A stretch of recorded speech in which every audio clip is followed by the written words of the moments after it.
Dr. William V. Williams, MD, is a rheumatology specialist in Philadelphia, Pennsylvania, with over 40 years of experience in the medical field and has worked for over 30 years in drug discovery and development. He is a graduate of Tufts University School of Medicine and practiced at the University of Pennsylvania. Dr. Williams is currently president and CEO of BriaCell Therapeutics Corporation.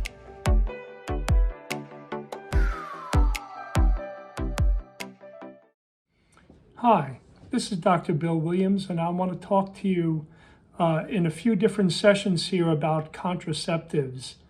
Now, I've been doing drug development for over 25 years, and in that time, I've learned that it's very important to develop a drug to make sure that the benefits outweigh the risks of the drug. Because any time that you have a situation where the risks are higher than the benefits, or the harm is greater than the good, that's a poison.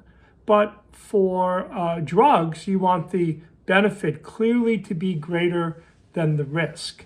Now, we recently, a group of us submitted a petition to the FDA to look at hormonal-based contraceptives, and these are things like the pill, the vaginal ring, the transdermal systems, the injectables, the implantables, all of these things that act on a woman's body in order to prevent her from ovulating and prevent her from conceiving a child.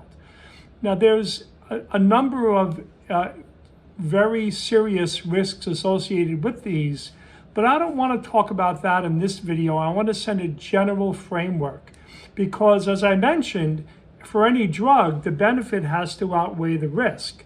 And so for contraceptives, you have to ask yourself, what is the risk? What is the problem that's being addressed?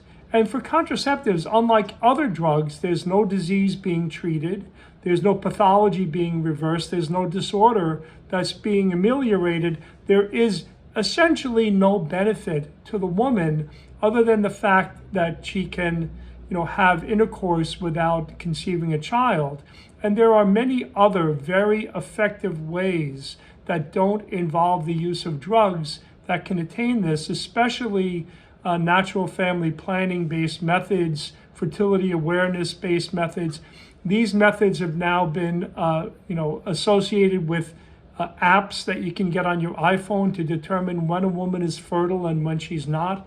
And she's only fertile for 5 days out of every monthly cycle. So this is something that I think should be promoted much more than these hormonally active agents, which have a number of risks that are acknowledged in the prescribing information.